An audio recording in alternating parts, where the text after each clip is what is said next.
हे friends, आपको आपकी date sheet आज मिल गई है, तो उस हिसाब से आप किस तरह से अपने एग्जाम्स के लिए तैयारी करेंगे, किस हिसाब से नहीं करेंगे, वो आपकी अपनी हेडेक है। लेकिन मैं यहाँ पे आपकी हेडेक कुछ कम करने के लिए आपके लिए इस शॉर्ट पीरियड में कुछ अच्छी चीजें लेके आई हूँ। हालांकि आपकी बुक में सारी चीजें हैं, लेकिन मैं कुछ हाईलाइटेड सेंटेंसेस के थ्रू आपको आपके टॉपिक्स जो है क्लियर कराऊंगी और आपकी पूरी हेल्प करूंगी। आज मैं इस वीडियो के थ्रू आपको बताने जा रही हूँ कि शॉर्ट क्वेश्चंस के थ्रू हम लॉन्ग क्वेश्चंस को कैसे अटेम्प्ट करेंगे और क्या क्या मुख्य बिंदु उनमें होने चाहिए। ये सारी चीजें आपको एक ही वीडियो के थ्रू मैं यहाँ पे आपको बताने जा रही हूँ, तो वीडियो में बने रहिएगा। अगर आप मेरे चैनल पर नए हैं तो चैनल को सब्सक्राइब जरूर कीजिए और साथ में जो बेल आइकॉन देख रहे हैं उसको प्रेस कर दीजिए, ताकि आपको आपके कंटेंट से रिलेटेड न्यू वीडियोस तुरंत मिले और आप अच्छे से तैयारी कर पाए।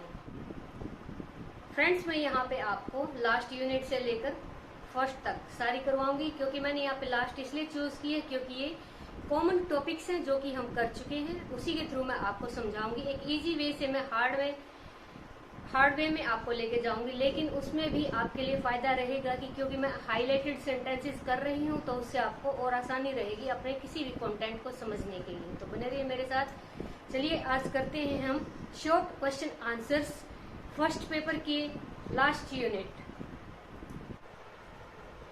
फ्रेंड्स, स्वामी विवेकानंद के बाद अब हम करेंगे रविंद्रनाथ टैगोर के बारे में। इसके जीवनी के बारे में आप कुछ सेंटेंसेस हैं जो याद कर लीजिएगा, क्योंकि जीवनी तो इसमें स्पेशली आएगी नहीं, शिक्षा रिलेटेड ही बातें पूछी जाती हैं किसी भी फिलोसफर की।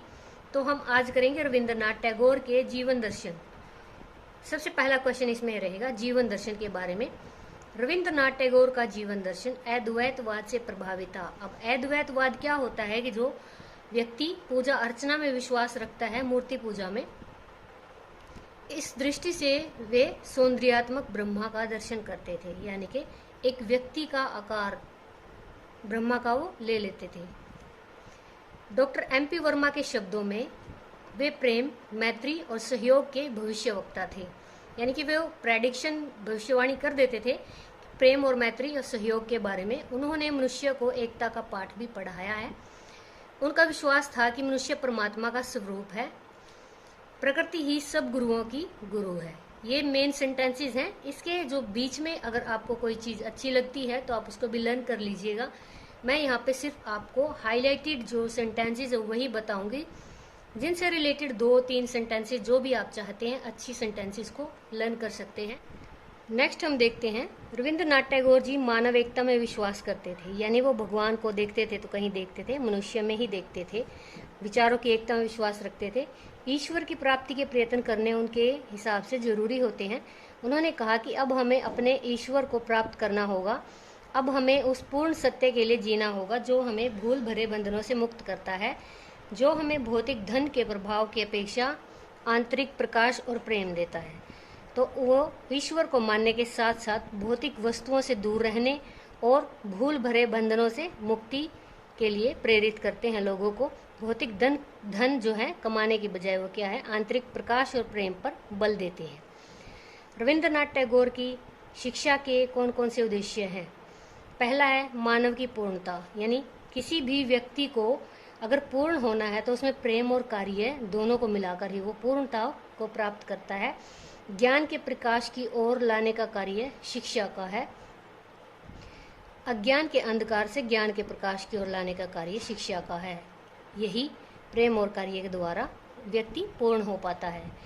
सच्ची स्वतंत्रता, उनके अनुसार अच्छी शिक्षा की विशेषता यही है कि मनुष्य को अपना दास न बनाकर स्वतंत्र बनाती है, मनुष्य को अंधविश्वासों से छुटकारा दिलाती है। ये भी आप सेंटेंस याद कर सकते हैं। मानव और एकता व सत्यता, इनके अनुसार इस समय हमारा ध्यान चाहने वाली पहली और महत्वपूर्ण समस्या जीवन और शिक्षा के मध्य सामंजस्य उत्पन्न करने का है। यानी अगर हम पहला कार्य अभी अपने लिए कुछ भी सोचते हैं तो हम जीवन और शिक्षा के बीच में सामंजस्य स्थापित करना चाहते हैं। शिक्षा का कार्य क्या होता है? मनुष्य को प्रत्यक्ष रूप से जानने का प्रयास करना होता है। धर्म अंधविश्वास के आधार पर विश्वास करना छोड़ देना चाहिए, मानव को एकता में विश्वास करना चाहिए। फोर्थ है तर्क शक्ति का विकास करना, शिक्षा का उद्देश्य बालकों में तर्क शक्ति का विकास करना है, जिससे मानव का मस्तिष्क क्या होता है, विकसित होता है। पश्चिम से विज्ञान प्राप्ति। भारत दर्शन के क्षेत्र में चाहे कितना ही विकसित है, लेकिन विज्ञान के क्षेत्र में उसे विदेशों से अब भी सहायता लेनी पड़ती है। पाश्चात्य देशों में विज्ञान का जो प्रकाश है अधिकाधिक है, यानी कि उन्होंने साइंस के क्षेत्र में बहुत तरक्की कर ली है। नेक्स्ट क्वेश्चन इसमें बनता है, रविंद्रनाथ टैगोर के शिक्षा संबंधी विचार कौन से थे? तो इन्होंने अपना पहला विद्यालय खोला था 1901 में। टैगोर रूसो और फ्रोबल के विचारों से प्रभावित थे। जैसे रूसो और फ्रोबल भी कहते थे कि बालक को प्रकृति के आंगन में, प्रकृति की गोद में ही शिक्षा देनी चाहिए, तो ये भी उस चीज़ को मानते थे। शिक्षा के बारे में टैगोर की धारणा है, शिक्षा जीवन का स्थायी साहस है, यानी शिक्षा जीवन का एक करेज बोल सकते हैं जिसको। यह अस्पताल की पीड़ा युक्त चिकित्सा की नीति नहीं है जिससे उनका या छात्रों का इलाज हो सके, यानी शिक्षा को अस्पताल की जो है उपमा दी गई है और इसमें कहा गया है कि यहाँ पर छात्रों का इलाज नहीं होता, उनकी अज्ञानता का विरोध होता है, अपितु यह तो स्वास्थ्य की एक ऐसी क्रिया है जो स्वाभाविक रूप से मस्तिष्क को उपयोगी बनाती है, यानी दिमाग को उपयोगी बनाती है, यूटिलाइज करने के तरीके सिखाती है। टैगोर के शिक्षा दर्शन में स्वतंत्रता, रचनात्मक अभिव्यक्ति, आत्म अभिव्यक्ति, प्रकृति तथा मनुष्य के रचनात्मक संबंध इसमें पाए जाते हैं। यानी कि इन्होंने, आप इसको 3 पॉइंट्स में टैगोर के शिक्षा दर्शन, स्वतंत्रता, रचनात्मक आत्म अभिव्यक्ति, प्रकृति तथा मनुष्य के रचनात्मक संबंध, इस 3 चीजों से शिक्षा दर्शन को इनके जान सकते हो।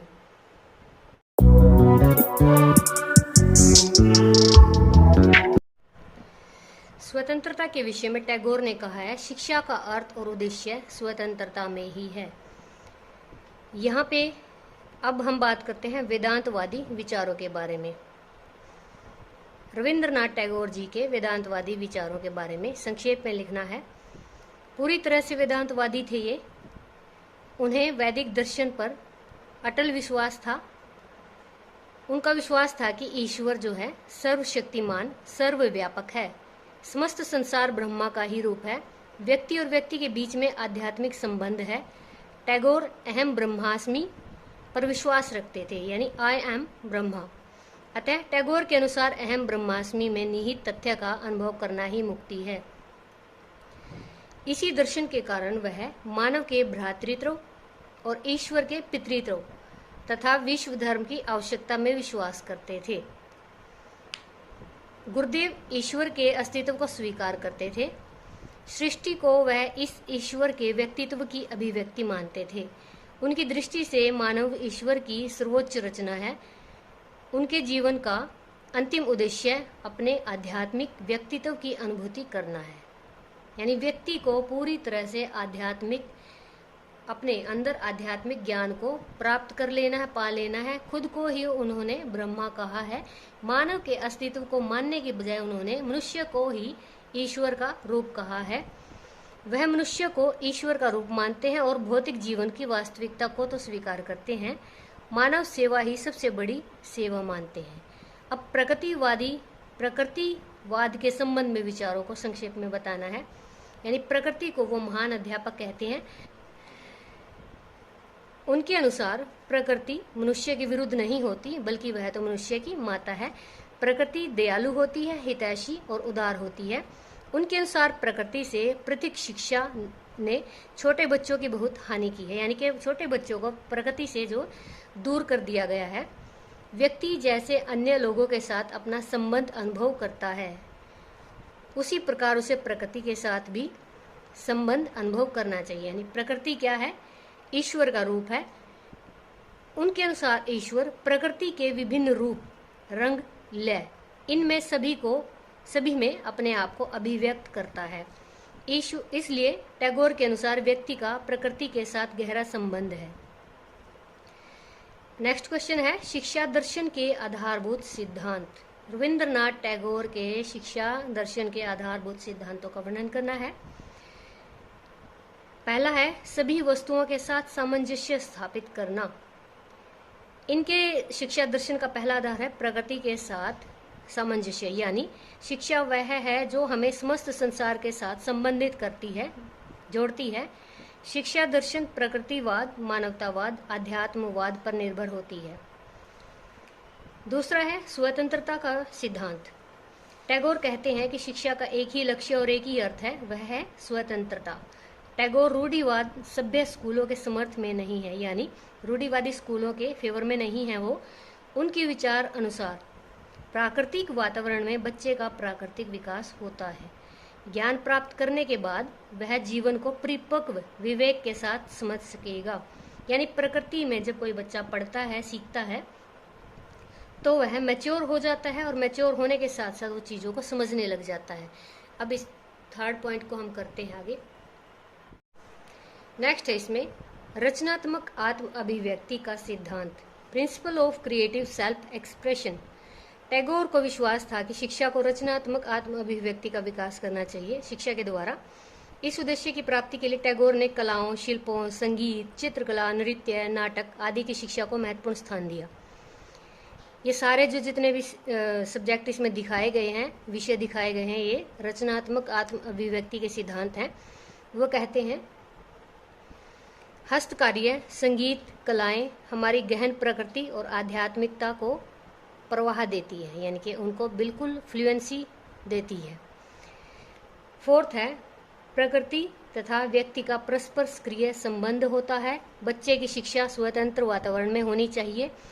प्रकृति तथा ब्रह्मा तथा प्रकृति तथा मनुष्य में आध्यात्मिक संबंध होता है, अतः मनुष्य और ब्रह्मा में भी आध्यात्मिक संबंध हुआ। उनके अनुसार हमें प्रकृति तथा मानव जाति के प्रति प्राकृतिक व्यवहार करना चाहिए।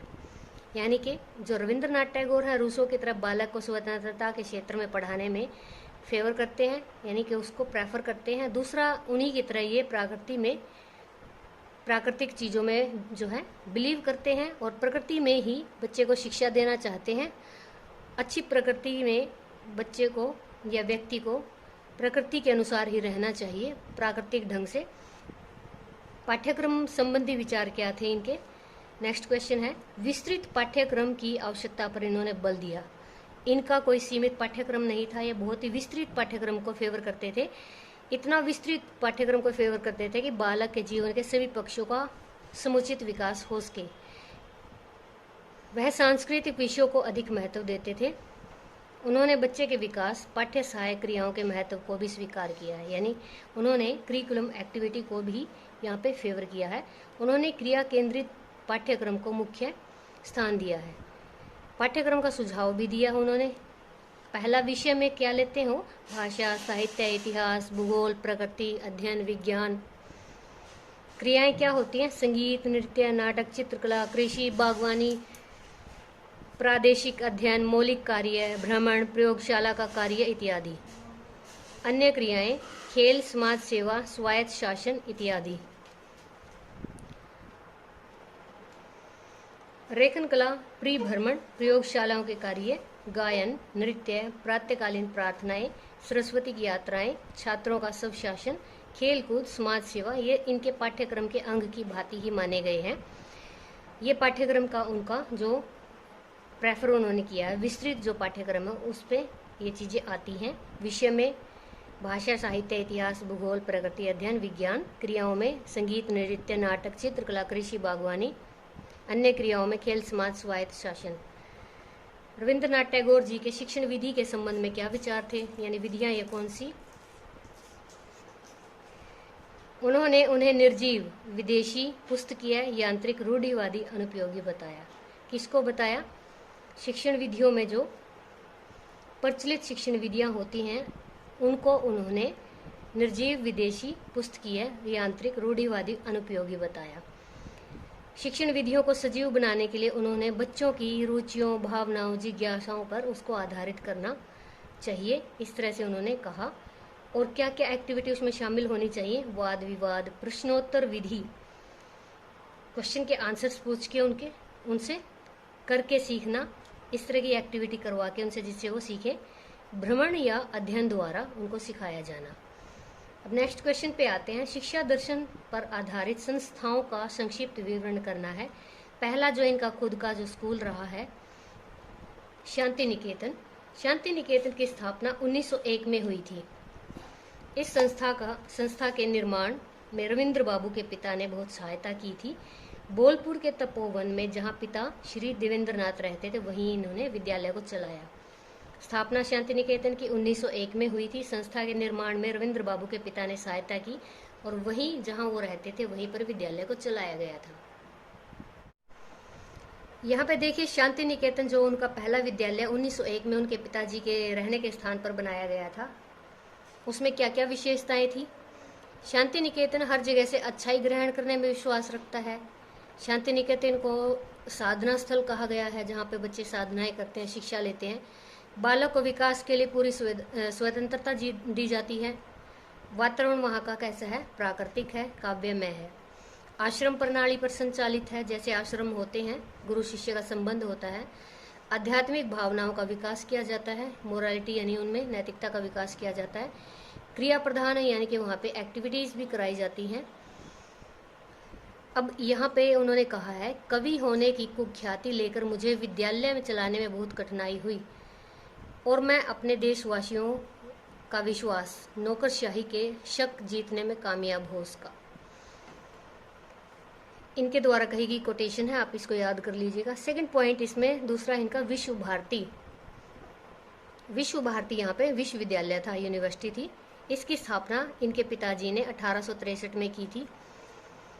इसके उद्देश्य क्या थे? विभिन्न दृष्टिकोणों से सत्य के उद्घाटन के लिए करना, अध्ययन करना, यानी विभिन्न दृष्टिकोणों से सत्य के उद्घाटन के लिए अध्ययन करना, आपसी संबंधों को धैर्यपूर्ण अध्ययन करना, अनुसंधान करना, विभिन्न संस्कृतियों को एकता के तत्व में बांधने पर विश्वास रखना, पश्चिम खंड और एशिया के जीवन और विचार पद्धति के आधार पर एकता के लिए अपनाना, सामान्य मैत्री अध्ययन को बनाना, जिसमें प्राची और प्रतीची मिल्स के दोनों छोरों को एक करने के लिए आधार मजबूत किए जा सके। इस क्वेश्चन में देखेंगे हम टैगोर जी के शिक्षक के संबंध में विचारों को, यानी शिक्षक को वो कैसा मानते हैं। अध्यापक को महत्वपूर्ण स्थान दिया है उन्होंने। टैगोर के विचार पूरी तरह से आदर्शवादी थे। उन्होंने शिक्षा के क्षेत्र में ज्ञानी, संयमी, आदर्श अध्यापकों की आवश्यकता पर बल दिया है। कहते थे कि विद्यार्थी अध्यापक के द्वारा दिए जाने वाले ज्ञान की अपेक्षा उसके मनोभावों और आचरण की विधियों को शीघ्रता से सीखते हैं, यानी अध्यापक के ज्ञान को देर से सीखते हैं। जो उसका नेचर होता है अध्यापक का या उसके जेस्चर्स होते हैं, उसको ज़्यादा जल्दी सीख लेते हैं। बोलने का तरीका है या करवाने का तरीका है। अध्यापक को चरित्रवान और उचित आचरण वाला होना चाहिए। अध्यापक को एक दैवी प्रकाश से युक्त मानते थे। बालक की किसी भी योग्यता को समझने के लिए शिक्षक को मनोवैज्ञानिक होना चाहिए या मनोविज्ञान का पंडित होना चाहिए। अध्यापकों को बच्चे के साथ सदा प्रेम, सहानुभूतिपूर्ण व्यवहार करना चाहिए। उनकी भावनाओं, प्रवृत्तियों, शक्तियों को समझने की योग्यता होनी चाहिए।